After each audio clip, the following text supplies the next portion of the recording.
구원에 이르는 지에 제2장 세상의 누룩을 내버리라. 11번째 질문들 살펴보도록 하겠습니다. 모두 5개의 질문으로 이루어져 있습니다. 질문을 먼저 읽어보도록 하겠습니다. 1번, 성경에 술 이야기가 심심찮게 나옵니다. 이사야 28장 7절은 제사장과 선지자들이 독주로 말미암아 옆걸음치며 포도주에 빠지며 독주로 말미암아 비틀거리며 환상을 잘못 풀며 재판할 때에 실수한다고 말합니다. 여기에서 말하는 포도주와 독주는 무엇을 상징하나요? 2번, 잠언 9장 5절은 지혜가 어리석은 자들에게 어서 와서 내 식물을 먹으며 혼합한 포도주를 마시라고 합니다. 식물은 무엇을, 혼합한 포도주는 무엇을 상징하나요? 3번, 누가복음 5장 39절에서 예수님은 묵은 포도주를 마시고 새 포도주를 찾는 자가 없다고 하십니다. 묵은 포도주는 무엇이고 새 포도주는 무엇인가요? 4번, 예수님은 최후의 만찬 자리에서 제자들에게 떡과 포도주를 주시면서 이것은 내 살과 피라고 말씀하십니다. 마가복음 14장 22절에서 24절. 예수님의 살과 피가 상징하는 것은 무엇입니까? 요한복음 6장 55절. 5번, 예수님은 새 술은 새 부대에 담아야 한다고 말씀하십니다. 누가복음 5장 38절. 새 술과 새 부대는 각각 무엇을 상징하나요? 자, 이렇게 해서 모두 5개의 질문으로 이루어져 있습니다. 구원에 이르는 지에 제2장은 세상의 누룩을 내버리라 라는 제목으로 이루어져 있습니다. 여기에 누룩은 가르침 또는 교훈을 의미한다 라는 것은 이미 우리가 이제 살펴보았습니다.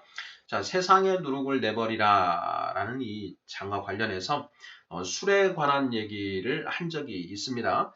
아마 2장의 세 번째 질문이었던 걸로, 세 번째, 네 번째 질문이었던 걸로 생각이 드는데요. 에베소서 5장 18절. 술 취하지 말라 이는 방탕한 것이니 오직 성령의 충만함을 받으라. 성령으로 충만함을 받으라 라는 그 말씀에서 그 술이 의미하는 것이 무엇인가 하는 것에 대해서 살펴본 적이 있습니다. 오늘은 그 연장선 상에서 성경에 등장하는 이 술에 관한 말씀들을 모아서 과연 그 술이 무엇을 의미하는 것인지, 과연 이 술의 정체가 무엇인지에 관해서 문제를 통해서 묵상해보는 그런 시간으로 진행해보고자 합니다. 1번부터 답을 찾아보도록 하겠습니다. 1번, 성경에 술 이야기가 심심찮게 나옵니다. 자, 이사야 28장 7절은 제사장과 선지자들이 독주로 말미암아 옆걸음치며 포도주에 빠지며 독주로 말미암아 비틀거리며 환상을 잘못 풀며 재판할 때 실수한다고 말합니다. 자, 여기에서 말하는 포도주와 독주는 무엇을 상징하나요? 자, 이렇게 질문을 드려봤습니다.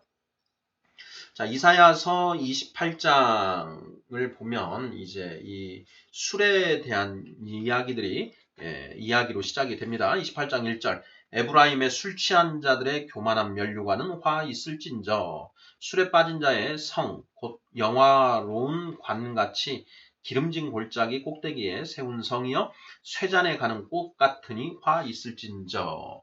자, 이렇게 해서 자, 술 취한 자들이라는 표현으로 시작을 하고 있습니다. 자, 그러면서 5장 이렇게 보면 5장부터 이제 이 술 먹은 자들에 대한 그 이야기를 계속 하고 있는데요. 자, 과연 여기에서 말하는 포도주와 독주가 도대체 무엇을 상징하는가 하는 그런 질문입니다. 자, 이사야서 28장 7절을 한번 읽어보겠습니다. 자, 그리하여도 이들은 포도주로 말미암아 옆걸음치며 독주로 말미암아 비틀거리며 제사장과 선지자도 독주로 말미암아 옆걸음치며 포도주에 빠지며 독주로 말미암아 비틀거리며 환상을 잘못 풀며 재판할 때에 실수하나니. 자, 이렇게 되어 있습니다. 자, 그냥 읽었을 때에는 이 제사장과 선지자들이 포도주와 독주를 마셔서 술이 취한 상태이다. 뭐 이렇게 그냥 읽고 넘어갈 수도 있을 텐데요. 자, 의문이 있습니다. 자, 선지자와 제사장들이 제사장 이런 그 직분에 있는 자들이 포도주와 독주를 취할 정도로 이렇게 마신다라는 것 자체가 사실은 좀 안 맞습니다. 자, 그렇다면 이 말씀에서 이야기하는 포도주와 독주는 뭔가 진짜 포도주와 독주를 말하는 것이 아니라 무언가를 비유적으로 또는 무언가를 상징하는 그런 표현이다 라는 것을 우리가 짐작할 수 있지요. 자, 그래서 자, 포도주는 무엇이고 독주는 무엇인가 라는 것을 이제 우리가 풀어야 됩니다. 자, 단서는 자, 이 독주와 포도주를 마심으로써 환상을 잘못 풀고 재판할 때에 실수를 한다. 이 표현이 이제 힌트가 되겠습니다. 자, 환상을 잘못 풀고, 자, 포도주와 독주를 마셔서, 자, 환상을 잘못 풀고 재판할 때에 실수를 한다. 예. 정말 진짜 알코올을 마시고 환상을 잘못 풀고 재판을 실수할 수도 있겠지요. 자, 그런데 지금 이 포도주와 독주는 그 알코올 자체를 이야기하는 것이 아니고 뭔가 무엇인가를 상징하고 있다라는 것입니다. 자, 과연 그게 무엇일까 하는 그런 질문입니다. 자, 2번 문제 보겠습니다. 잠언 9장 5절은 지혜가 어리석은 자들에게 어서 와서 내 식물을 먹으며 혼합한 포도주를 마시라고 합니다. 식물은 무엇이고 혼합한 포도주는 무엇을 상징하나요? 자, 잠언 9장 5절 이렇게 되어 있습니다. 너는 와서 내 식물을 먹으며 내 혼합한 포도주를 마시고 이렇게 되어 있습니다. 자, 잠언 9장 참 이렇게 의미심장한 그런 말씀들이 많이 이제 기록되어 있는데요. 자, 잠언 9장 1절을 한번 보겠습니다. 지혜가 그의 집을 짓고 7 기둥을 다듬고 짐승을 잡으며 포도주를 혼합하여 상을 갖추고 자기의 여종을 보내어 성중 높은 곳에서 불러 이르기를 어리석은 자는 이리로 돌이키라. 또 지혜 없는 자에게 이르기를 너는 와서 내 식물을 먹으며 내 혼합한 포도주를 마시고 6절 어리석음을 버리고 생명을 얻으라. 명철의 길을 행하라 하느니라. 이렇게 되어 있습니다. 자, 잠언 9장 1절부터 6절까지 굉장히 어떤 그 의미가 깊은 그런 말씀이라고 할 수 있는데요. 1절에 보면 자, 지혜가 그의 집을 짓고 7 기둥을 다듬고 이렇게 되어 있습니다. 그러니까 주어가 지혜입니다. 지혜. 자, 지혜가 집을 짓고 7 기둥을 다듬는다. 2절을 보면 그리고 나서 짐승을 잡으며 포도주를 혼합하여 상을 갖추고 3절 자기의 여종을 보내어 성중 높은 곳에서 불러 이르기를 어리석은 자는 이리로 돌이키라. 또 지혜 없는 자에게 이르기를 너는 와서 내 식물을 먹으며 내 혼합한 포도주를 마시고 6절 어리석음을 버리고 생명을 얻으라. 이렇게 이야기를 하고 있습니다. 자, 생명을 얻으라 이렇게 이야기하는 것이죠. 자, 주어는 지혜라고 했습니다. 자, 잠언에서 말하는 지혜서라고 이야기를 하는데요. 그 지혜가 상징하는 게 무엇입니까? 답은 항상 성경에 있지요. 자, 고린도전서 1장 24절에 그 답이 나옵니다. 자, 읽어보겠습니다. 오직 부르심을 받은 자들에게는 유대인이나 헬라인이나 그리스도는 하나님의 능력이요 하나님의 지혜니라 이렇게 되어 있습니다. 그리스도가 곧 하나님의 지혜다. 잠언은 지혜서라고 했죠. 자, 잠언에서 말하는 지혜는 세상의 지혜일까요? 하나님의 지혜일까요? 당연히 성경에 기록된 것이니까 하나님의 지혜인 것이지요. 자, 그 하나님의 지혜가 곧 누구다? 그리스도다 이렇게 되어 있습니다.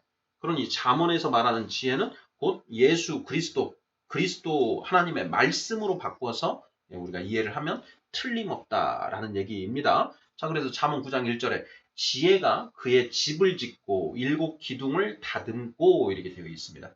여기에 지혜는 예수님이신 거죠. 하나님의 말씀. 자, 하나님의 말씀이 그의 집을 짓고 일곱 기둥을 다듬는다.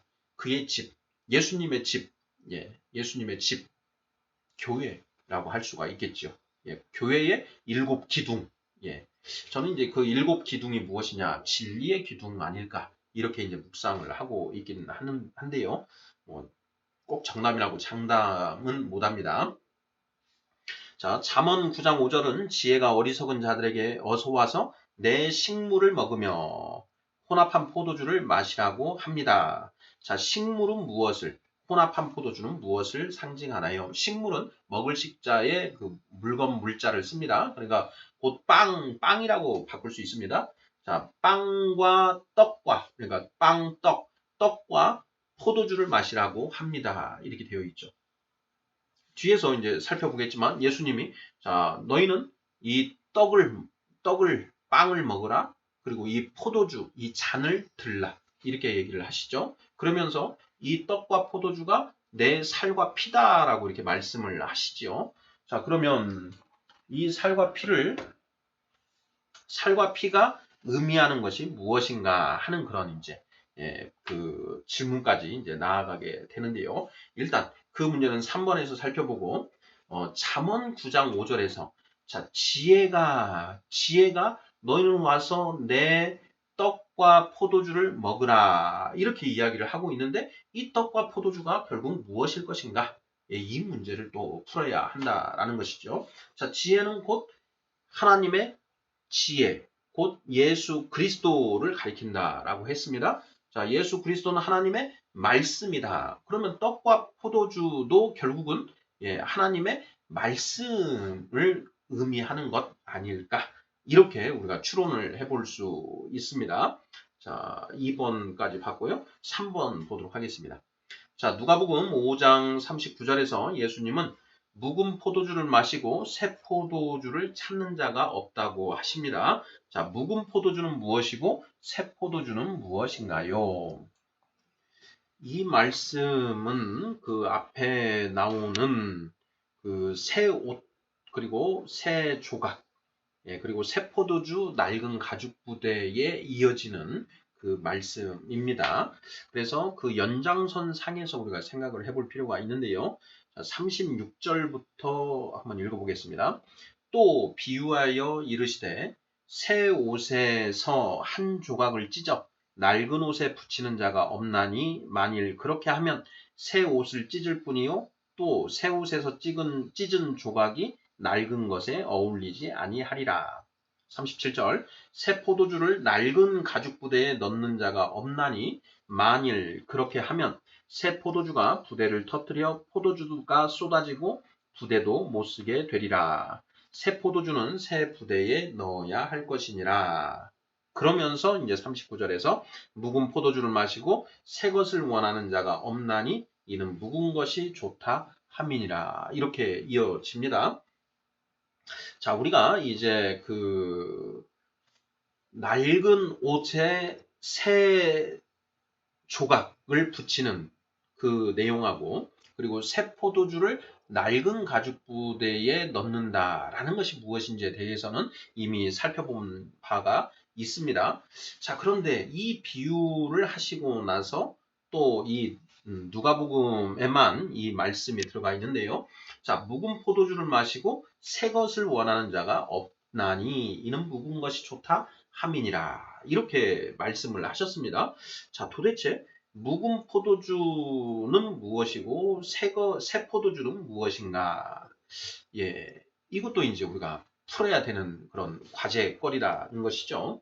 자, 이 비유는 상식에 부합하는 것입니다. 자, 포도주는 오래 묵은 것이 이제 좋다라는 것은 우리 모두 포도주를 먹어보신 분들은 다 아는 내용이지요. 그 새로 담은 포도주는 이제 좀 시고 그 맛이 묵은 포도주에 비해서 좋지 않다라는 것이죠. 자, 가나의 혼인잔치에서 이제 그 혼인을 주재하는 자가 예수님이 이제 물을 술로 바꾸셔가지고 바꾸셨는데 그 온 포도주를 보고 나서 이런 얘기를 합니다. 통상 처음에 좋은 술을 내고 다들 좀 취하면 이제 나쁜 포도주를 가져오는데 이 집은 지금까지도 좋은 포도주를 두었도다. 이렇게 이제 이야기하는 그런 장면이 있습니다. 자, 오래 묵어서 맛있는 포도주가 있고 이제 갓 담아서 좀 시고 아직 맛이 덜 든 그런 포도주가 있다라는 것인데요. 자, 예수님께서 자, 묵은 포도주를 마시고 새 것을 원하는 자가 없나니 이는 묵은 것이 좋다 함이니라. 묵은 것이 좋다. 예. 굉장히 상식적인 이야기죠. 자, 그러면 이것은 분명히 비유인데 자, 묵은 포도주는 무엇을 가리키고 새 포도주는 무엇을 가리키는가? 예. 이것을 이제 풀어야 됩니다. 네, 3번도 질문 이 정도 해두고요. 4번 보겠습니다. 자, 예수님은 최후의 만찬 자리에서 제자들에게 떡과 포도주를 주시면서 이것은 내 살과 피라고 말씀하십니다. 예수님의 살과 피가 상징하는 것은 무엇입니까? 자, 마가복음 14장 22절에서 24절을 읽어보겠습니다. 자, 그들이 먹을 때에 예수께서 떡을 가지사 축복하시고 떼어 제자들에게 주시며 이르시되 받으라 이것은 내 몸이니라 하시고 또 잔을 가지사 감사기도 하시고 그들에게 주시니 다 이를 마시며 이르시되 이것은 많은 사람을 위하여 흘리는 나의 피 곧 언약의 피니라 이렇게 말씀을 하셨죠. 자, 우리가 그 떡과 포도주, 예수님이 최후의 만찬 자리에서 제자들에게 그 주신 떡, 그리고 이 포도주를 이제 예수님의 살과 피에 비유를 했다라는 것은 우리가 너무나 잘 알고 있습니다. 예. 자, 그런데 더 중요한 것은 자, 예수님의 살과 피가 상징하는 것이 무엇이냐? 이 떡과 포도주가 예수님의 살과 피를 상징한다. 예, 이건 우리가 너무나 잘 알고 있는 거고요. 자, 그 다음에 예수님의 살과 피가 상징하는 것은 무엇인가 하는 그런 질문인 것입니다. 자, 이와 관련해서는 그 요한복음에 이제 답이 있습니다. 자, 요한복음 6장 55절인데요. 예수님 이런 말씀을 하십니다. 자, 내 살은 참된 양식이요. 내 피는 참된 음료로다. 이렇게 말씀을 하십니다. 자, 요한복음 6장은 자, 오병이어의 이적을 행하신 그 다음 날 많은 사람들이 예수님에게 몰려듭니다. 자, 그런데 예수님이 그렇게 예수님을 찾아서 몰려든 그 무리들을 보시고 일갈하시죠. 너희가 나를 찾아온 것은 그 떡을 먹고 배가 불렀기 때문이다. 썩을 것을 위하여 일하지 말고 썩지 않을 양식을 위하여 일을 하라. 이렇게 말씀을 하시죠.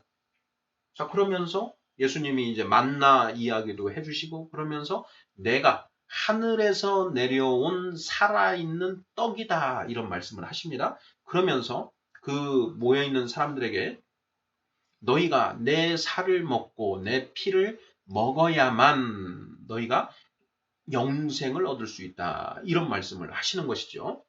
자, 여기에서 자, 예수님의 살과 피는 무엇을 상징하는가? 예, 이것까지 우리가 생각을 해봐야 되는 것입니다. 자, 무엇을 상징하나요? 내 살은 참된 양식이요. 내 피는 참된 음료로다. 이 말씀이 기록된 복음서가 요한복음이라는 걸 우리가 기억을 해야 됩니다. 자, 요한복음 1장 1절 어떻게 시작을 하죠? 태초에 말씀이 계시니라. 그 말씀이 하나님과 함께 계셨으니 곧 하나님이시라. 이렇게 되어 있죠. 성부 하나님, 성자 하나님. 성자 하나님은 하나님의 말씀이신데 이 성부 하나님과 성자 하나님이 동일 본질이시다. 라는 걸 지금 이제 선포하고 있는 것이고 그 말씀이 육신이 되어 우리 곁에 거하나니 독생자의 영광이요. 은혜와 진리가 충만하더라. 이렇게 되어 있지요. 말씀이 육신이 되어 우리 곁에 오신 분이 예수님이십니다. 그러니까 요한복음에서는 예수님이 곧 하나님의 말씀이시다라는 것을 전제로, 대전제로 해서 말씀을 쭉 풀어가고 있는 것이죠. 그러면서 요한복음 6장에 와서 예수님의 살과 피가 곧 참된 양식이요 참된 음료로다. 예수님은 하나님의 말씀이시니까 그 살과 피는 결국 하나님의 말씀을 가리킨다라는 것을 우리가 알 수 있지요. 자, 그러면 여기에서 자, 살과 피는 어떻게 다른 것입니까? 이걸 이제 우리가 생각을 해볼 수가 있죠. 피는 곧 생명이다. 라고 이제 그 창세기에서 우리가 이제 그 배우지 않습니까?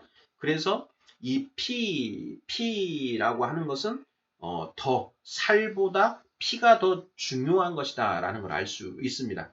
그래서 저는 이제 이렇게 생각을 해봤습니다. 성경 66권은 전부 다 하나님의 말씀인데, 자, 그 중에 정말 이 생명과 관련된 진리의 말씀들이 이제 이 피에 해당되는 것이고, 그 말씀을 뒷받침하는 어떤 그 배경적인 어떤 그런 설명들에 해당되는 그런 말씀들, 이런 말씀들은 살에 해당되는 것 아닐까? 이렇게 이제 저는 생각을 해 보았습니다. 자, 예수님의 살과 피가 상징하는 것은 무엇입니까? 결국 하나님의 말씀이다. 자, 그 중에 살과 피 중에 다 중요하지만 이제 피가 조금 더 핵심 진리를 의미하고, 살은 그 핵심 진리를 뒷받침하는 그런 말씀들, 이렇게 이해를 하면 되지 않을까 싶습니다. 자, 5번 문제 보겠습니다. 자, 예수님은 새 술은 새 부대에 담아야 한다고 말씀하십니다. 누가복음 5장 38절. 자, 새 술과 새 부대는 무엇을 상징하나요? 예. 자, 우리가 그 3번 문제에서 자, 묵은 포도주를 마시고 새 것을 원하는 자가 없나니 이는 묵은 것이 좋다 함이니라. 이것과 이제 연속되는 그런 말씀이지요. 자, 이렇게 해서 모두 5개의 질문인데 모두 다 이 포도주, 독주라는 이 표현들이 들어가 있습니다. 1번에서는 이 제사장과 선지자들이 이 독주와 포도주에 빠져서 잘못되는 것을 이야기하고 있는 것이고요. 자, 2번 잠언 9장 5절에서는 지혜가 자, 와서 이 포도주를 빨리 마시라라고 이렇게 이제 권면을 하는 것이죠. 그리고 3번 문제에서는 예수님이 자, 묵은 포도주를 마시고 새 포도주를 찾는 자가 없다. 이렇게 말씀을 하시는 것이고요. 그리고 5번에서는 새 술은 새 부대에, 새 포도주는 새 부대에 넣어야 한다. 이렇게 말씀을 하십니다. 자, 이 술이 과연 무엇일까? 이 문제를 이제 풀어보도록 하겠습니다. 2장의 주제는 세상의 누룩을 내버리라 라는 것입니다. 자, 누룩을 가지고 술을 빚습니다. 그러니까 누룩은 그 술을 만드는 재료가 되는 것이죠. 그러니까 포도주를 빚는다라고 한다면 포도가 있어야 되고요. 또 더불어 누룩이 있어야 됩니다. 그래서 이 누룩이 있어야 이 포도를 발효를 시켜서 이제 포도주가 만들어지게 된다라는 것이죠. 자, 우리가 누룩은 교훈, 가르침을 의미한다라는 것을 우리가 보았습니다. 예수님께서 너희는 그 바리새인과 사두개인의 누룩을 조심하라라고 말씀을 하시죠. 그래서 이제 제자들이 오병이어의 기적 그 이후에 그 떡을 놓고 온 것을 예수님이 책망하시나 보다 이렇게 얘기를 하고 얘기를 하는데 예수님이 그것이 아니고 바리새인과 사두개인의 가르침을 조심하라는 그런 말씀이시다라는 이제 그런 가르침을 주시지요. 자, 그래서 결국 누룩은 가르침, 교훈이라는 것을 의미한다라는 것을 이제 우리가 추론을 해냈었는데요. 자, 술은 무엇인가? 포도주, 독주는 무엇인가? 자, 그 누룩에 의해서 빚어진 그 결과물이 바로 술이다라는 것입니다. 자, 그래서 자, 포도주와 독주인데 세상의 누룩으로 빚어진 술이 있고 하늘의 누룩으로 빚어진 술이 있다라는 걸 우리가 성경에서 알 수 있다라는 것입니다. 1번 문제에서 보았던 이사야서 28장 7절 제사장과 선지자들이 독주로 말미암아 옆걸음치며 포도주에 빠지며 독주로 말미암아 비틀거리며 환상을 잘못 풀며 재판할 때에 실수한다. 라고 했을 때에 여기에 독주와 포도주는 자, 세상의 누룩으로 빚어진 술일까요? 하늘의 누룩으로 빚어진 술일까요? 당연히 세상의 누룩으로 빚어진 술이다. 세상의 거짓 가르침으로 빚어진 술이다. 이걸 우리가 알 수 있고요. 자, 2번 문제에 잠언 9장 5절. 자, 지혜가 어리석은 자들에게 어서 와서 내 식물을 먹으며 혼합한 포도주를 마시라고 합니다. 자, 여기에서의 포도주는 자, 하늘의 누룩으로 빚어진 포도주일까요? 세상의 누룩으로 빚어진 포도주일까요? 당연히 하늘의 누룩으로 빚어진 포도주를 의미한다라는 것이죠. 자, 3번 문제에서 예수님은 묵은 포도주를 마시고 새 포도주를 찾는 자가 없다. 이렇게 말씀을 하시죠. 5번에서 예수님은 새 포도주는 새 부대에 넣어야 한다라고 말씀을 하십니다. 자, 예수님이 말씀하시는 새 포도주는 자, 하늘의 누룩으로 빚어진 포도주를 말할까요? 세상의 누룩으로 빚어진 포도주를 말할까요? 예수님은 지금 새 포도주를 새로운 가르침들을 기존의 그 세상의 누룩으로 그 빚어진 그 세상의 묵은 포도주를 먹고 취해 있는 이 세상 사람들에게 하늘의 누룩으로 빚어진 포도주를 주신다라는 것이죠. 내 피를 먹으라라는 것이죠. 그래서 새 포도주는 하늘의 누룩으로 빚어진 그 포도주를 말하는 것이다. 그럼 묵은 포도주는 무엇이냐? 세상의 거짓 누룩으로 빚어진 그 포도주. 세상 사람들이 맛이 길들여져 있는 묵은 포도주를 마시고 새 포도주를 찾는 자가 없다. 그러니까 세상의 그 누룩으로 빚어진 그 묵은 포도주를 사람들이 이미 맛이 들어져 있기 때문에 예수님이 오셔서 말씀하시는 그 하늘의 누룩으로 빚어진 그 포도주를 먹으려고 하는 자가 없다라고 지금 말씀을 하신다라는 것이죠. 자, 이렇게 자, 우리가 풀어 보았습니다. 그러면 이제 자, 누룩으로 빚어졌는데 그 술이라는 게 과연 포도주나 독주라는 게 과연 무엇인가 하는 부분도 조금 더 풀어 봐야 되는데요. 저는 이제 묵상 결과 이렇게 풀었습니다. 그 누룩, 어떤 교훈과 가르침이 그냥 단순히 교훈과 가르침으로 나가는 게 아니고요. 그 교훈과 가르침이 녹아들어 있는 어떤 다양한 문화 양식들이 있다라는 것입니다.